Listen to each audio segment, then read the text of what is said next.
ഈ കഥ ഞങ്ങൾ മെനക്കെട്ടിരുന്ന് സങ്കല്പിച്ചുണ്ടാക്കിയതാണ്. അതുകൊണ്ട് തന്നെ നിങ്ങളിൽ ആരെങ്കിലുമായി ഇതിലെ ഏതെങ്കിലും കഥാപാത്രത്തിന് എന്തെങ്കിലും സാദൃശ്യം തോന്നിയാൽ അതിന് ഞങ്ങൾ ഉത്തരവാദികളല്ല. പാഠം 46. ഒരു ഭാര്യ എന്തൊക്കെ സഹിക്കണം.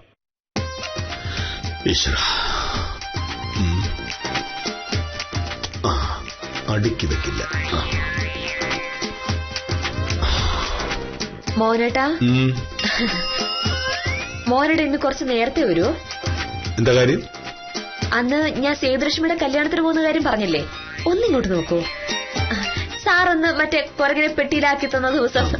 അത് സാരില്ല, അന്ന് കല്യാണത്തിന് പോകാൻ പറ്റാത്തോണ്ട് നമുക്കൊന്ന് സേതുലക്ഷ്മിയുടെ വീട് വരെ പോയാലോ? കല്യാണത്തിന് പോകാൻ പറ്റില്ലല്ലോ, അതുകൊണ്ട്. അങ്ങനെ പോണമെന്നുണ്ടെങ്കിൽ നീ തനിച്ചു പോയാൽ മതി. അതെന്ത് ന്യായ മോനേട്ടാ?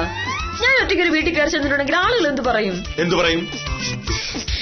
കല്യാണം കഴിഞ്ഞ ആളുകൾ ഇങ്ങനെ ഓരോ വീടുകളിൽ പോകുന്നത് ഒറ്റയ്ക്കല്ല, ഭാര്യയും ഭർത്താവ് ഒരുമിച്ച് പോകുന്നതല്ലേ മര്യാദ. ഒരുമിച്ചേ പോകാൻ പറ്റൂ.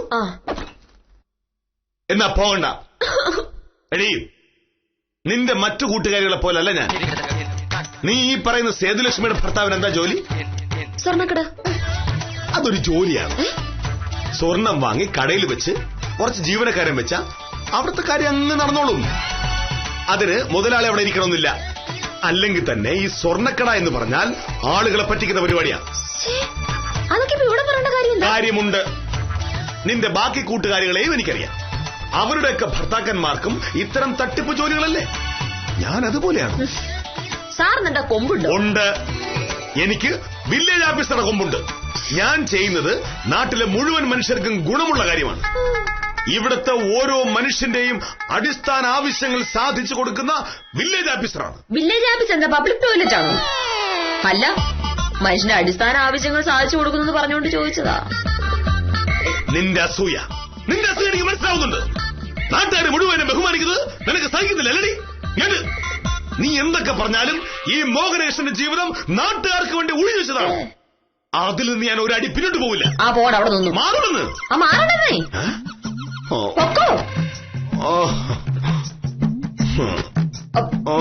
ഒന്ന് പോയി തരാവോ? മാറൂല. മാറണ്ട. ഇങ്ങനെ കൊണ്ട് ഞാൻ എന്റെ ദൈവമേ, ഈ മനുഷ്യനോട് നല്ല ബുദ്ധി കൊടുക്കണേ. വില്ലേജ് ഓഫീസറായപ്പോ ഇങ്ങനെ, ഇനി ഇയാളെങ്ങാനും തഹസിൽദാരായിട്ടുണ്ടെങ്കിൽ എന്തായിരിക്കും അവസ്ഥ?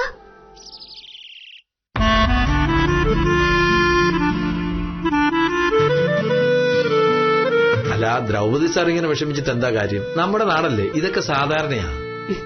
അങ്ങനെ പറയല്ലേ ശിശുപാലൻ ചേട്ടാ.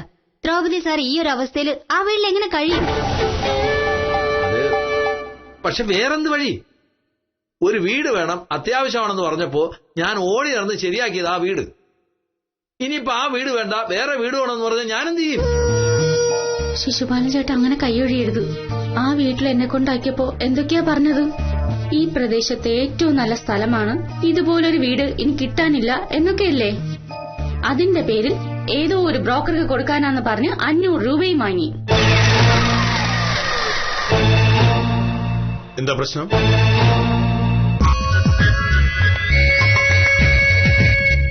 നിങ്ങളൊക്കെ വട്ടം കൂടിയിരുന്ന് എന്താ ചർച്ച ചെയ്യുന്നതെന്ന്? ഇത് വില്ലേജ് ഓഫീസാണ്, ചീട്ടുകളി ക്ലബല്ല. അതല്ല സാറേ, ദ്രൗപദി സാറിന് താമസിക്കാൻ ശിശുപാലൻ ചേട്ടൻ ഒരു വീട് ശരിയാക്കി കൊടുത്തു. പക്ഷെ ഇന്നലെ അവിടെ താമസം തുടങ്ങിയപ്പോഴല്ലേ പ്രശ്നം. എന്ത് പ്രശ്നം? ഒരു പ്രശ്നമല്ല സാറേ, ഇതൊക്കെ നമ്മുടെ നാട്ടിൽ സാധാരണയാ. എന്ത് സാധാരണ? സാറിനറിയാമോ ഇന്നലെ എന്താ ഉണ്ടായതെന്ന്? അറിയില്ല. ശിശുപാലൻ ചേട്ടൻ എന്നെ അവിടെ കൊണ്ടുവന്നാക്കി. രാത്രിയിൽ കഴിക്കാനുള്ള ഭക്ഷണവും വാങ്ങി തന്ന് ശിശുപാലൻ ചേട്ടൻ പോയതോടെ വീടിനു ചുറ്റും ചൂളോടിയായി, ഉറക്ക വർത്താനമായി. ഞാൻ വാതിലടച്ചു കിടന്നു. കുറച്ചു കഴിഞ്ഞപ്പോ വാതിലൊരു മുട്ട്.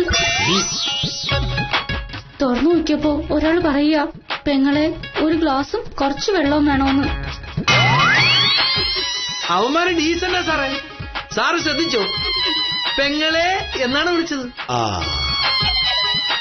അതാദ്യം ഞാൻ പറഞ്ഞു ഇവിടെ ഗ്ലാസും വെള്ളം ഒന്നുമില്ലെന്ന്. ഉടനെ ഒരുത്തൻ പറയുക, ഇവിടെ ഇങ്ങനെ ചില സൗകര്യങ്ങൾ ഉണ്ടെന്ന് പറഞ്ഞതുകൊണ്ടാ ശിശുപാലൻ ചേട്ടൻ വന്ന് പറഞ്ഞപ്പോ വീട് കൊടുത്തതെന്ന്. ചുമ്മാ പറയുന്ന സാറേ. അവന്മാരെ കുടിച്ച വെള്ളത്തിൽ വിശ്വസിക്കാൻ പറ്റില്ല, കള്ളന്മാരാ. ശിശുപാലനല്ലേ കുറച്ചു മുമ്പ് പറഞ്ഞത് വളരെ മാന്യന്മാരാണെന്ന്?